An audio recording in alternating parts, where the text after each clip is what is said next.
Destiny 2 doesn't have a fraction of the soul the first did. We don't have those stories about adventures and exotics and raids anymore. We've got the remnants of an ill-used foundation, and we still have to look past that for Shadowkeep. But Forsaken renovated what it could fantastically well, and the witch that no doubt played the biggest part in the game's repeated failures is dead. Activision is gone. Every year, come every failure, we say, next year. With Forsaken, we didn't have to, but let's say it anyway. Out of excitement this time, not desperation. If anything is going to change Destiny for the better, it's Shadowkeep. Destiny needs to make the final push to excise what it was now more than ever. The gameplay is there, the loot is there, we have a solid game and a story raring to go. Time will tell, but Shadowkeep will put Destiny on its final path. That's what I said in August, when I critiqued Destiny's 5th year. The logic being that now Activision is gone, the light can't be choked anymore. But really, I just wanted to see if the light was there at all. If Destiny did change for the better, we could finally smile at the thought of the future. If it didn't, maybe we were strung along by false hope from the start. After having played Shadowkeep, I'd like to amend my statement. Time will tell, but Shadowkeep will decide Destiny's fate. Succeed or burn out forever. You see, the omission there is whether or not it deserves to. For now, we need to draw some distinctions. By Shadowkeep, I was referring to everything that would happen on Shadowkeep's launch, not only the content of the DLC, because of course it would all happen on October 1st. Armor 2.0, Crucible changes, and most importantly, Destiny 2 New Light. The free-to-play mode, Destiny's fate set in a day. So, will it succeed or will it die? That's the question we're here to answer. Right now, in fact. Destiny has succeeded, and that's not a big surprise. New Light is probably the highest production value free-to-play game in recorded history. For a sum total of jack all, you get access to every planet, Destiny's addicting FPS gameplay, all PvP modes including Gambit, 3 full campaigns, and an immense pool of loot. That's going to make waves, huge waves. I'm talking Poseidon adventure waves, which is why it was smart to synchronize with the waves made by Destiny's move to Steam. Other than Switch, Destiny is everywhere you might want it. It's true, the campaigns you get for free do kinda suck, but they leave no toxic taste in the mouth if you never had to pay a dime. I'm almost shocked they managed to resist the urge to nickel and dime the hundreds of thousands of new players they must be getting. There's no paywalls, no time gating, no play limits. Just Destiny and its 2 expansions left to pay for if you're interested. You can't complain with that. I don't think Bungie can either. With a vastly higher population, Eververse being more prominent than ever, and Forsaken's price more attractive than ever, Destiny will live to fight on. Well, that and the truckloads of cash they must have made from the Shadowkeep pre-order sitting near the top of the Steam charts for what felt like 2 weeks. Well, there's something you can complain about. You'll see, and God knows I have a talent for that. Going forward, for the purposes of a logical critique, when I say Shadowkeep, I only mean what you paid for. So that's the content of the DLC plus the content of Season of the Undying. Any further seasons have no bearing on Shadowkeep's value, but various non-Shadowkeep systems that I do bring up, of course, have bearing on the game as a whole. So, let's get stuck in. I sorta meant get stuck into the game, not stuck in a queue, but 20 minutes later I was in, and Shadowkeep wastes no time. Moon's haunted. If there was ever a time for a scorched earth policy, it was this, so I'm glad Zavala agrees. There's nothing in this assault we haven't seen a million times before until the Drake section. Now you guys know how I feel about Drake sections. They're pitifully easy, numbingly shallow, and so stale by now that Bear Grylls wants to eat it because the roaches crawling out of its eye sockets are a great source of protein. This isn't much different, but the introduction of a Drake boss is a very interesting concept, and I would love to see them take this beyond what is literally a giant shrieker with a big yellow health bar. It's all very run-of-the-mill, Guardians having a great old time making the moon their abattoir, which is exactly why the levels of power being flipped on their head a few minutes later is such an effective contrast. But it's smarter than even that. We thought Shadowkeep would be the intro to the darkness. We thought there'd be a rematch with Crota. These were assumed to be the grand focal points of this DLC, and yet here they are, in the first mission, presented with a surprising level of nonchalance. By playing what we thought were Shadowkeep's strongest cards immediately, the writers are telling us that we have no idea what's in store. We've yet to scratch the surface. That's not just a brilliant move on the part of the writers, because it can only happen when specific information is in the player's hands pre-launch. Bungie as a whole pulled this one off. It's safe to say that I was invested. With Pythagoras' paralysis demon uncovered, Eris explains that we need to get inside it, gives us our next mission, and lets us loose on the moon. It was well known before launch that Shadowkeep's moon would just be the Destiny 1 moon with various expansions, improvements, and cosmetic changes. It's true the moon has never looked better, but the most important change is easily the atmosphere. Shadowkeep isn't scary, it's mildly unsettling and rarely so, but when it is, it's a very refreshing change. Disfigured humanoids staring at you in unison remains an effective horror device, especially since we know what these nightmares once were. Those of the phantoms who act as patrol givers can deliver dialogue from quite some range, so you'll often hear the pain screams and lamentations during your moment-to-moment busy work. It's jarring, but in a good way. Combined with a horror-like soundtrack, the atmosphere can be effective. There's not much to say about the geometry of the moon, since it's mostly the same stuff, but the new areas do fit well. Sorrow's Harbor is very, I don't know, moony? And it is a nice touch that you can return to the lunar battlegrounds where the campaign starts, though this place does look oddly familiar. Anyway, we're where we need to be. Apparently, the Hive are performing rituals here. Time to find out why. There's a broad scattering of plates, and at seemingly random intervals, a membrane spawns within. If you approach it, out comes the nightmare. You might look at this and say, this is just an ogre. Ah, but this is a nightmare ogre. Basically, imagine a boss and then add interesting mechanics, and then take those away and you've got yourself a nightmare. Firstly, they can sometimes go immune, which is amazing game design. Secondly, look at the effects on that glow. And what I can credit Bungie for is a mechanic that might be a little bit interesting sometimes. Every nightmare drops an unstable essence upon death. You pick it up, your damage is buffed. Groundbreaking, I know. But if you save the last nightmare for just before when you plan to do damage to a boss, you can optimize the time for which your damage is buffed. That could make fights a bit more interesting, and I imagine it will when they're challenging enough to warrant thinking about it. Once you've killed a couple of good game design ogres, Eris appears to be in trouble and that ends the mission. I say mission, but that's being generous. Killing nightmares in Sorrow's Harbor is something you will do regularly and casually. There's no difference between what we just did and your average patrol, so I'm gonna have to object to the classification. What we do learn is that the Hive have known about the Triangle for a very long time, and that somehow they have made themselves immune to the nightmares. Eris, however, isn't. We never see Omnigul, who supposedly attacked her, but she does appear to be haunted by more of her lost fire team, which I'd say is a very thoughtful touch on Bungie's part. That she's able to put up with this kind of mental torture speaks to how strong-willed Eris truly is. Our next task is to cleanse the essence dropped from Crota. As we know, the best way of purifying one's soul is by doing activities to familiarize yourself with the anatomy of a location. Yeah, it's dumb, but it's important for the player. Public events, chests, anything goes. Patrols on the moon have been done exceptionally well. Doing tasks to satisfy phantoms of fallen guardians is a grim thought. You want to put their restless souls at ease, even though giving in to their distractions is exactly what the Doom Dorito wants. You can even come across Toland as a patrol. In classic form, he'll give you more cryptic lore, but this is far more interesting than just scanning a random inanimate object. The Trove Guardian is one of my favorite additions to the moon. He's the only immune enemy you're likely to come across in Shadowkeep, which I think provides most players with a very memorable encounter, especially when you come back at 900 light with enough power to practically one-tap him. He's a nice benchmark of progress. Speaking of progress, the public events are where the moon makes none. Weapon exchange is ripped from Titan, Witch's Ritual is ripped from Titan, and Warsat is just Warsat, but sometimes the Hive break open a can of Surströmming. The moon is host to among the greatest and most unique threats anyone has ever faced in Destiny, yet the public events are casual busy work that we've done 100 times before. Bollocks.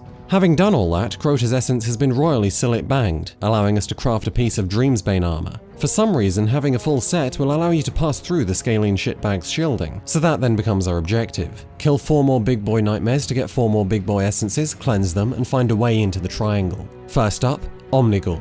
I expected the nightmare hunts to echo the Barons from Forsaken, since that was such a success last year. The classification inspired confidence too. Missions, not adventures, that must mean the sheer scale warrants its own instance. The Omnigul hunt takes you back through the Temple of Crota, and oh, I loved bathing in that purified nostalgia. It's as gorgeous now as it was then, especially with the new decor the Hive have chosen, very tasteful. In the depths of the temple, Omnigul makes herself known. She's one loyal lady, and here's the fight. Imagine a wizard, but with periodic invincibility to make way for hordes of ads. When Bungie said that we'd be fighting bosses from Destiny's history, I thought that meant reliving the experience. You know, the atmosphere, the environments, the stakes, the arenas, the music. Not just reliving the terrible boss design. I don't even have the energy to comment on this, which is spectacularly lazy. Oh no, there's my comment. Before we bury Scott Omnigul's essence, Eris explains that she thinks the secret to the Hive's nightmare immunity is inside the Scarlet Keep. So it's time to begin the assault. Well, this is a nice change of pace. Except the assault isn't a mission, it's a strike.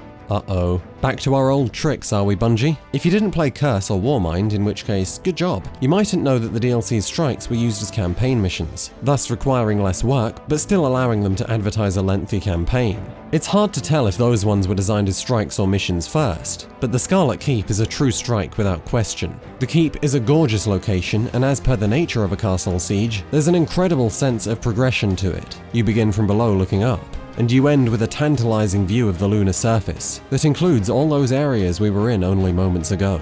As for the gameplay, the Scarlet Keep opens with a bridge encounter that has you splinter off into 2 separate pathways, collect an orb from each and dunk it in the center. Void orbs were more interesting and yet still uninteresting in Savathun's song 2 years ago. Come on, Bungie. But then, you get the elevator encounter. I'll admit, this is the most impractical elevator in existence, but Eye of the Storm, which is easily the soundtrack's crowning achievement, makes every action leagues more impactful. There's nothing that interesting about shooting the odd acolyte and riding this dumbass elevator, but goddamn if it doesn't feel heroic. And the boss theme's pretty good too. Hashladoon apparently wanted you to get to the peak of the Scarlet Keep.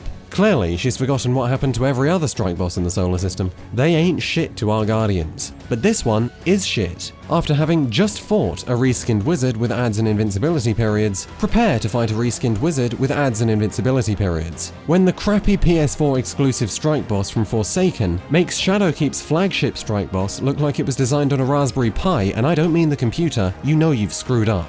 Rehash Ladoon more like. And on that terrible disappointment, let's delve into another problem. It's one that everyone who played Shadowkeep on launch will remember. Queuing, waiting, weasels. Not being able to sign in for weeks after launch. Understandably, the servers were likely to fail, and so they did. Didn't expect it to be this bad though. The 20-minute queue, that I'm okay with. But the endless contacting Destiny 2 servers notification almost drove me off a cliff.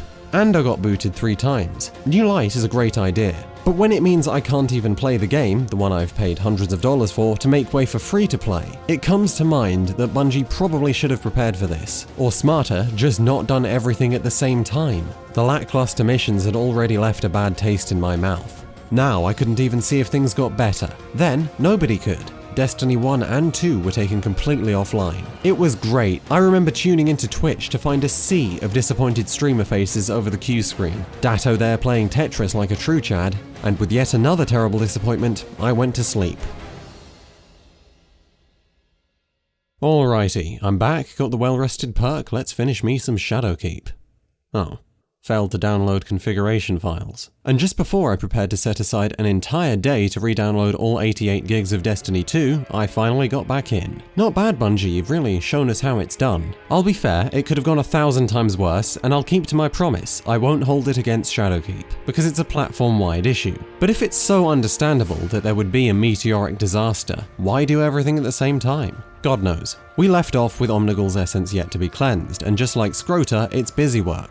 I guess this is Bungie attempting to pace the campaign. From doing that, we learn that the true source of the Hive's immunity is an artifact known as the Cryptoglyph. We need it, and it's at the bottom of the Hellmouth. Hello darkness, my old friend. The Hellmouth mission follows the same format as Omnigul's Nightmare Hunt. It takes us through a place we've already been, hoping we'll be distracted by nostalgia, and finishes on a basic encounter with no interesting mechanics. Well, at least the arena's decent this time, and we do get a little extra to justify its missionhood. Our steep view of the Doom Dorito is a more intimidating angle than ever. It looms over us instead of the other way round. We also get an extremely nostalgic rerun of the Crota's End Bridge section, and a rerun, literally in this case, of the Taken King's escape sequences. This is pretty shameless, but I still liked it.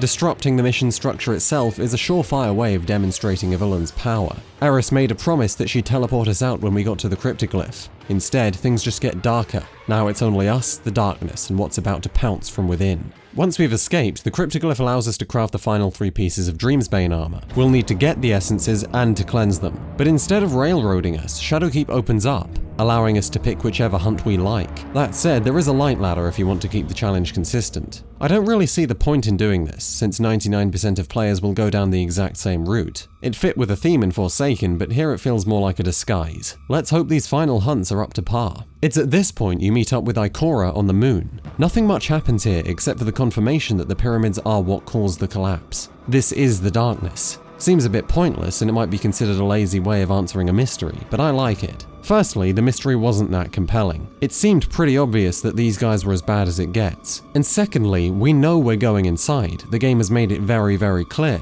So by removing any doubt, the intimidation is amplified. It's not removing the fear of the unknown, just removing the hope of uncertainty. Those pyramids slaughtered humanity. Time for a spot of revenge, starting with Skolas. The Traitor's Ketch is one of the new locations on the moon, and by new I mean it's actually just reused areas from Destiny 1, stapled onto an already reused area from Destiny 1, but it's nice to have some variety. Skolas himself is hunted down very, very quickly, and his boss fight is about as good as Omnigul's. He's a big captain with a Scorch Cannon and a Stomp. I'm bored just thinking about it. In order to cleanse Skolas' essence, we simply have to kill nightmares, but not on the moon. It turns out they're spawning all over the solar system, which as padding goes, isn't terrible, because it does help demonstrate the severity of going up against just one spicy nacho. Next up is Tannix, and he's possibly the most insulting of them all. We're sent back into the Temple of Crota. So, they're reusing the same location Omnigul's Nightmare Hunt was at, which is the location that they've reused from Destiny 1. On that note, Tannix is the exact same fight as Skolas, except with more ads and the arena changes halfway into the fight, echoing the Shadow Thief. It's a rerun of Omnigul and a rerun of Skolas, which in themselves were reruns. The Fogoth Nightmare Hunt challenges Tannix's position as the worst, although in some ways it's the best. You essentially repeat the Summoning Pit strike from Destiny 1, but without the 3 locks on the hive door. I'll come clean now. Fogoth was my favourite boss from Vanilla Destiny. Probably an unpopular opinion, but I loved how huge the battle was. A gargantuan boss, a gargantuan arena, the screen shaking like you've never seen before, constant streams of ads and perfectly placed cover that allows you to survive but never feel safe. It was such a tense, dramatic fight. I adored it. The reason I find this insulting is that this is worse. No screen shake, the music is mediocre. It makes Fogoth feel half the threat he once was. You can't make me pay for what I've already paid for and then not do it as well. Isn't that against the Geneva Convention? Although to be fair, you couldn't dab on him in Destiny 1. For Fogoth's essence, you have to kill Hive on the moon, just like Tannix's, which was kill Fallen on the moon. Christ on a bendy bus, even the padding feels passionless. I'm all for the nostalgia. Going back to the Cosmodrome, driving past the Hellmouth one more time, I love those moments. I'm just slightly concerned that I paid 35 of my very own crisp cash monies to play the same shit I've already paid for. I feel like I could literally reinstall Destiny 1 and play most of Shadowkeep for free, because I already bought it in year 1 of gaming's most infamous ripoff. Are they trying to outdo themselves? I guess we'll find out. For now, we can set about crafting our Dreamsbane armor. Gotta say, when I first saw this stuff, I was pumped. Titans are looking like an astronaut, Hunters are looking pretty sweet too, but then I saw the Warlocks. I just don't even know what to say. We have been dabbed on once again, ladies and gentlemen. We're out here looking like we've gaffer taped a calculator onto our faces. Good God. On the plus side, if your Dreamsbane isn't high enough light for the triangle, you can buy more powerful equivalents from Eris for a very low cost. So, time to face the darkness, us versus them. This is the culmination of what? 5 years of hype? This is one of the most important moments in Destiny history, and I'm happy to say, they sell it well. The lore tells us that the darkness exhibits a machine-like hum, which is exactly what you hear on approach. There's something remarkably haunting about that I can't quite put my finger on. The size, the simplicity of its shape, the profound effects we can see, the theme tune, the sound design, and the fact that it renders our ghost its slave creates a gripping level of tension as you go in. Through Ghost, the darkness speaks. We will find violence, beauty, and truth inside. From the architecture within, it's clearly made for creatures of about our size. Perhaps it's merely a ship. The darkness mainly carries on about how much dick the light sucks. And to fulfill the violence part of its promise, we're put up against Gaul, the Fanatic, and Crota, one by one. Now this is the kind of reuse I don't mind. It's not pretending to be more than it is, the bosses they're reusing actually have mechanics, and they both preserve the original experience and add to it. Case in point, every boss theme is remixed with an extra layer of darkness. Well, every boss theme except for Crota. Instead, a different Hive theme is used. Maybe I'm in the minority, but I thought Crota's Doinky Dink Bing Bong was great. After you kick Crota's ass, the darkness invites you before a statue and presents some kind of glowing ball. It's an offering, an unknown artifact. It's for us, so we take it, and they take us to the Black Garden. The pyramids are already here, hundreds of them. They speak through a doppelganger. They're not our friend, they're not our enemy, they're our salvation. Course you are. It was at this point that I thought we'd have to fight something in the Black Garden. Maybe the artifact would do something. Guess not. Somehow, we're teleported back to the Sanctuary, and that's that. You just hand the space magic stress ball over to Eris. Congratulations. What just happened? Where was the final boss? Where was the rest of that mission? Even Curse of Osiris didn't do that. Okay, put down the oxygen mask, I thought to myself, it's fine. We'll get more when Garden of Salvation drops. I mean, finishing the campaign in the raid isn't really good enough, but I was excited nonetheless on the Saturday that the raid dropped. But they didn't give us an ending, so that's not good at all. Now let's get a few things straightened out here. The evolving story argument is not foolproof. This isn't the first time Destiny 2 has told an evolving story. Forsaken, within 4 weeks, had delivered a campaign with a beginning, middle, and end that set up a larger plot that evolved in a very noticeable and impactful way. It did both, smoothly, and the only thing holding it back was the fact that the annual pass stories were disjointed. Shadowkeep's will not be. So aside from the fact that Shadowkeep has just decided not to use Forsaken's perfect formula, that's a good thing, right? Well, because Shadowkeep doesn't provide a satisfying full campaign like Forsaken did, unless it can provide a middle and end during Season of the Undying, I think there's a bigger problem. Undying comes with Shadowkeep. The next two do not. The full story in that case is $60. So to get any semblance of a satisfying story, you have to pay $60. And we've just paid $35 for what I'm supposed to believe, and I quote, is an intro. We'll see how that holds up. It's an intro that leaves me wondering how on earth we could have gotten from inside a triangle to the Sanctuary like nothing ever happened. Like this isn't the most profound thing that has ever happened. Ghost had his free will torn away, and he didn't even comment. I won't lie, I thought this was a great mission up until it ended. The atmosphere, the fights, the dialogue, I was glued to my screen. But it's telling that even what I consider to be the peak of Shadowkeep manages to disappoint. The rest of what this DLC has to offer is some dull quests as usual, exotic quests, a bunch of collectibles, the raid, the dungeon, the Vex offensive, the rest of the essences to get more weapons, and a couple more nightmare hunts. I expect the new hunts are what drew people in first. Sadly, they follow the exact same formula as all the others. Same boss, different reused Destiny 1 location. It's a damn good thing then that Crota and the Fanatic are decent, albeit watered down bosses. As nightmare hunts go, things could be a lot worse. I'm not going in detail on the quests or the collectibles because we'll be here for the next century, but I do think the Dreamsbane weapons are great as loot goes. They're gorgeous, they feel great, and I love the way you can re-roll them. The Divinity quest is a weak tribute act to Outbreak Prime.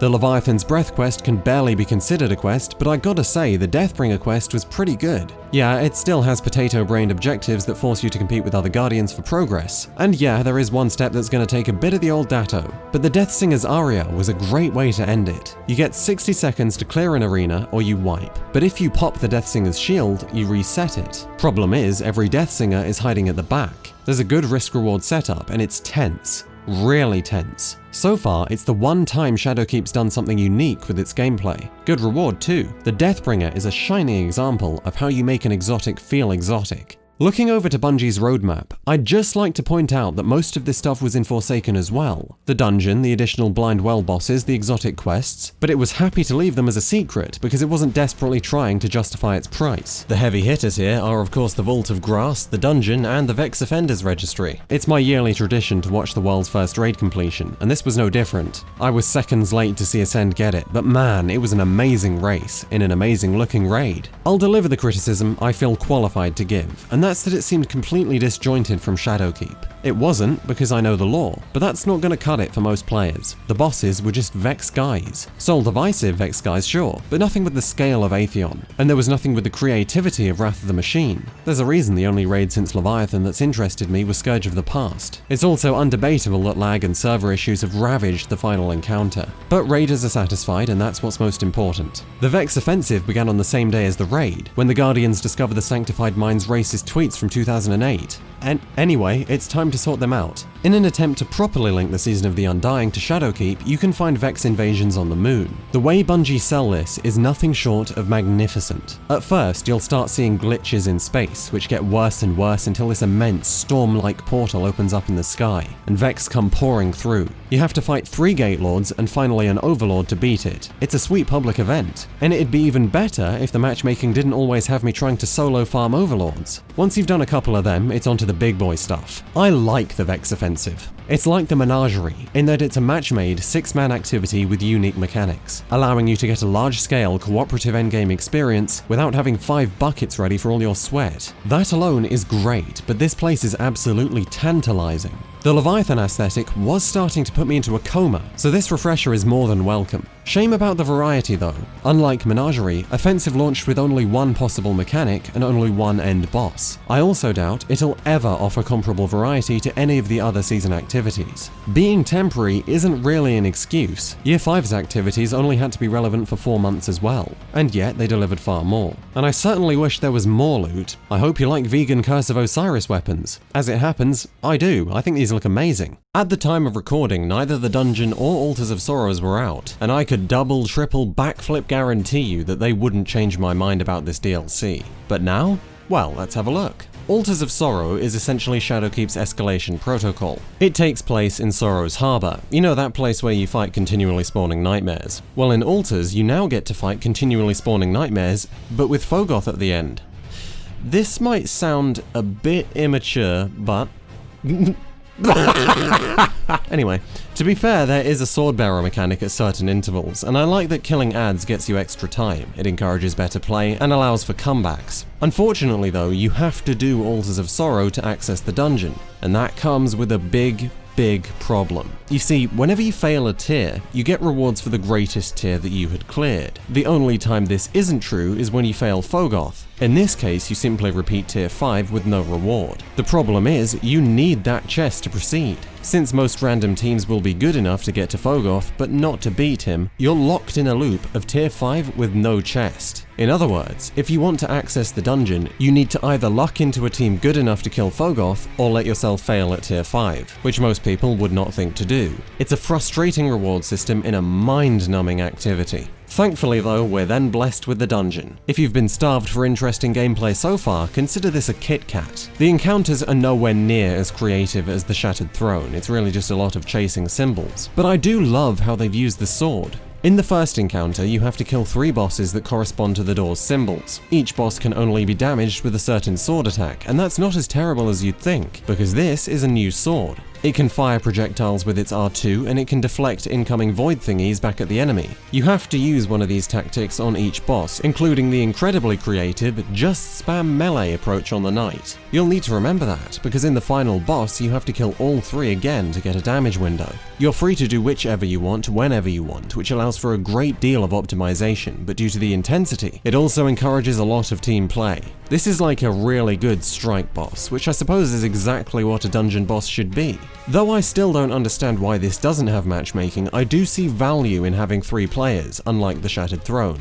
where it felt more like a pointless inconvenience. So the dungeon is good, and that's not really a surprise. I hope I've proven that Shadowkeep has its moments. It's not a disgrace, but we do need to put things into perspective here. Shadowkeep has 3 missions, 4 if you count what is essentially a patrol. It uses a strike to pad the campaign, and most of the campaign is a dull, padded remix of Destiny 1's base moon content. Yeah, Bungie said that we'd be fighting bosses from Destiny's history again. Yeah, we obviously knew that it'd be the same moon. But there is a difference between remixing a song and running it through a distorter. This isn't a junky XL remix, it's just thoughtlessly reordering everything. Bungie never mentioned that. Remember the Lunar Battlegrounds, that place that looked familiar? Yeah, that's First Light, the Combined Arms map from Destiny 1. Come on. What is worth reinforcing is why this is bad. It's bad because the resale is damn near unethical for the price. It's bad because the value doesn't stack up with previous expansions, not even close. It's bad because much of the content they're reusing wasn't good to begin with. Omnigul was fun because of the experience, but the actual boss design was rubbish. Guess which one they preserved? The easy one. All of those I can confidently say are bad, but it feels so much worse, and I think that's down to the juxtaposition of this with Bungie's split. It didn't get better, it wasn't a turning point. I'm just disappointed. And I hope that helps those in different positions understand mine. I get that Guardians who didn't play D1 will experience the moon as new content, and thus have a vastly more enjoyable experience, but I also hope that those Guardians can see why some longer-term players might be quite tired of Bungie's endless nickel and diming. Some, perhaps even most, may disagree that Shadowkeep is a highway robbery. Well, let me say to begin with, I get why Shadowkeep is smaller than Forsaken. Bungie went through the split, thus losing High Moon and Vicarious Visions. They were also developing New Light and bringing the game to Steam. Sure, maybe we couldn't get a Forsaken-sized expansion, but they still took 35 of my bucks for it. And if you're American, know that it's significantly more elsewhere. Of course, the defense here would be, but Bungie said that this would be like Rise of Iron. Firstly, it isn't like Rise of Iron, as I'll soon explain, but let me just remind everyone, there was a time that if Bungie sold us a campaign like Shadowkeep, there would have been a thermonuclear backlash. There was a time that even the Taken King was called grossly overpriced. The Taken King! Look how things have changed. Why is Shadowkeep not Destiny 2's Rise of Iron then? Well, firstly, because it costed $5 less, but mainly because Rise of Iron didn't give us the exact same Cosmodrome with a few Siva wires here and there, an extra cave and one extra area, 2 if you count a reused Crucible map. Rise of Iron didn't spend the entire campaign making us fight out-of-context bosses from vanilla Destiny, and when it did, it not only recaptured the experience, but delivered an engrossing new one. Siva wasn't just a red glow, and there was a final boss. I'll trade Archon's Forge for Vex Offensive, which is generous, but you really think the dungeon makes up for that vast difference? The only reason I'm even comparing these two together is because that's what Bungie said. But let's not act like Destiny 1, whose shady business was visible from the moon, set a healthy example. And we'd also have to ignore the fact that because Forsaken was very overtly Destiny 2's Taken King, yet delivered far more than Taken King, it wouldn't be unreasonable to assume that Destiny 2's Rise of Iron would do the same. When I heard Shadowkeep would be to Rise of Iron what Forsaken was to the Taken King, I didn't realize it would be half as good as well as half as big, although even that would be an insult to Forsaken. At this point, Destiny has 4 key strengths: the music, the art, the lore, and the gameplay. I can consume all but one of those elsewhere. It's the gameplay that's gonna get my ass on the PS4, and Shadowkeep is severely lacking. Here's something to think about. One Baron from Forsaken has more interesting gameplay than Shadowkeep's entire campaign, all the quests, all the public events, and the Vex Offensive. Can anyone refute that? And you're not allowed to use Deathsinger's Aria, because that's valid. Okay, fine. Can anyone refute that twice? Any of Forsaken's strike bosses put all of Shadowkeep's nightmares and strike bosses to shame. Any of Forsaken's barons have more interesting gameplay than all of Shadowkeep's non-raid bosses. I mean, even the mini-boss from the Corrupted Strike has a unique mechanic that makes it an engaging fight. The Warden of Nothing has traversal puzzles, a unique final boss, and a smart rerun of the Prison of Elders. And that was just one strike, and that wasn't shoehorned into the campaign for length. Perhaps Bungie relied on High Moon more than I thought. Perhaps this is just symptomatic of the reskins. But whatever the reason, the lack of interesting gameplay makes Shadowkeep vastly less engaging pound for pound. If my Jimmies get any more rustled, they're gonna start their own late night chat show, but I might have to push them over the edge. Let's talk about the Battle Pass. If you don't know, instead of bright engrams, leveling up now has you climbing a ladder. If you don't pay for the current season, you get the grey Battle Pass. If you do, you get the blue and the grey. It was a shock to the system when I opened the first reward on the blue Battle Pass and got items that were significantly more powerful than the ones I had on at the time. This is not pay to win, because it only matters in Shadowkeep and all Shadowkeep owners get Season of the Undying free. But what about after Season of the Undying, when this isn't the case? I'm seeing big red lights flashing, and it's not because of an aneurysm, probably. Things get dodgier with the pre-order bonuses. I really love how they napalm the immersion by plastering this utterly pitiful subtitle right under Eris's bounties. Yeah, that's real reflective of Eris Morn's personality. Secondly, one of these items is Eris's tennis ball for a ghost shell. It comes with a perk called Treasure Hunter, which makes chests vastly easier to find, thereby making many bounties far quicker to complete. The argument that you can't call the pre-order bonuses or what the battle passes will become in the future pay to win because it's just pay for advantage is worthless, because that's literally what pay to win means. You can't name a game where you pay and the match instantly ends with a victory. Pay to win means pay and you get an unfair shot at winning. If I pay for a powerful weapon day one, and that weapon improves my performance in PvP, then there will be several occasions where I win a fight because I paid that if I hadn't, I would have lost. A terrible defense of Bungie in this case would be, it's okay because it's not that bad. True, compared to most games with pay to win, it's not that bad, and then we'll accept it, and then it'll get worse, just like we did with Fireteam medallions, and ghost shells, and sparrows, and ornaments that affect range. It's not a problem because it carpet bombed the balance of the game. It's a problem because it's there at all. The only fair defenses of Bungie in this case are that much of the time it's pay to win faster, because you can eventually get those items on the Grey Battle Pass. And most effectively, that by my logic, buying an expansion as we have done for years could also be considered pay to win, since you're literally paying for access to new loot. That's an interesting point, except that there, we were paying for substantial content in which we would earn our rewards. Having earned it in a trial would thereby make the advantage acceptable, and we've lived by that in almost every MMO that comes to mind. Here, however, we're paying to be showered in rewards for doing nothing more than leveling up. That's not new content, although you don't even have to do that to get the big shiny loot crate at season level 1. Can you really say that this battle pass isn't designed to make free players feel second class? Perhaps that's fair for free-to-play players, but this affects everyone. And let's not pretend like Bungie don't now have a huge incentive to balance for profit. Do you know there was a time that Destiny just being overpriced was enough to kick up a storm? Or the mere existence of Eververse? Remember what people were saying when Fireteam medallions existed? You know how many times they've crossed the line and we just accepted it? Oh, it's not that bad, stop hating. And then we did stop hating, and the line was moved a little bit further away. With all these cycles, I'm starting to think Savathûn was behind the whole thing. It's one thing to act like the slippery slope argument is a fallacy. It's another to say that defending gaming's shining example of it. We cannot blame Activision for this. This is the worst it's ever been, and that scares me, looking into the future and the past. On that note, it's time to end. I believe Shadowkeep's price is unethical for the quantity and quality of content on offer. Though similar to Rise of Iron in many ways, direct comparison is highly unfavorable, especially since Shadowkeep is more expensive. The incessant reuse either does absolutely nothing to justify charging money for it, or takes weak elements from previous content, tears it out of context, and places it in random locations on the moon, a process that destroys the appeal of the boss in the first place, and leaves us with boring Year 1 boss design to put up with for the entire expansion. Even if it wasn't reused content, Shadowkeep is mechanically interesting as flipping a coin. Its narrative is upheld by incredible presentation, especially in its 2 solid story missions, but it's let down by its abrupt ending. And unless Bungie blow our collective minds in the weeks to come, the evolving story idea upon which it was sold will have been outdone at the very least ethically by Forsaken. Making matters worse, Season of the Undying has pushed the line forward yet again, and given Activision's departure, this has terrifying implications for the franchise's future. Shadowkeep has its moments. The atmosphere's good, the lore's good, the raid's good, the strikes are decent. I didn't mention the lost sectors, but they're good too.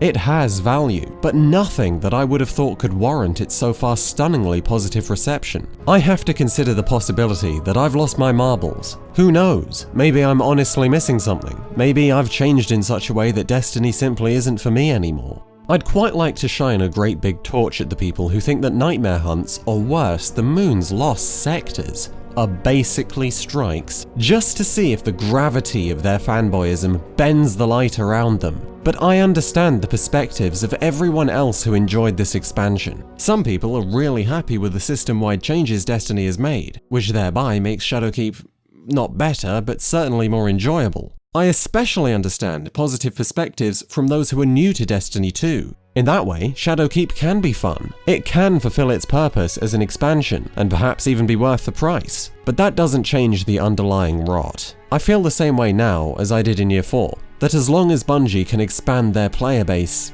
they don't seem to care. Every new player will become old, and I, for some strange reason, still hope that Destiny can change so they never come to feel the way I do about it. A bizarre mix of adoration and betrayal. To me, they trampled on their second chance, like they have time and time again. And I'll continue to play this franchise because I have this platform. But there is a point where our abusive relationship becomes irredeemable. That's coming from a Destiny fan who defended Forsaken against its detractors for an entire year. That's coming from a Destiny fan who was sick of the fact that it felt almost embarrassing to admit I loved this franchise. In Year 1, 2, and 3, I stayed loyal to this game. No more. I want to break free from your lies. You're so self-satisfied. I don't need you. So baby, can't you see? I've got to break free. The good Mercury knows best. If there's anything in this video you felt should have been covered, it's probably been omitted because it's not part of Shadowkeep or Undying. I'll make an attempt at looking over things like Crucible and Armor 2.0, God help me, next time when we get to look back on Year 6 and the Season Pass. But this isn't to bias the situation. No, Bungie is lucky, because now I don't get to talk about the fact that Tess Everest gets seasonal refreshes while the vendors have nothing. The Iron Banner gears are reskin, and the Whirlpool hasn't been updated since Forsaken. There's plenty of other things I mustn't tell you, like the intentional vagueness about Eververse to create a fear of missing out, or Bungie selling 900 power boosts just before Iron Banner. Oh, this will become quite the series by Year 10. I hope to see you then. Goodbye.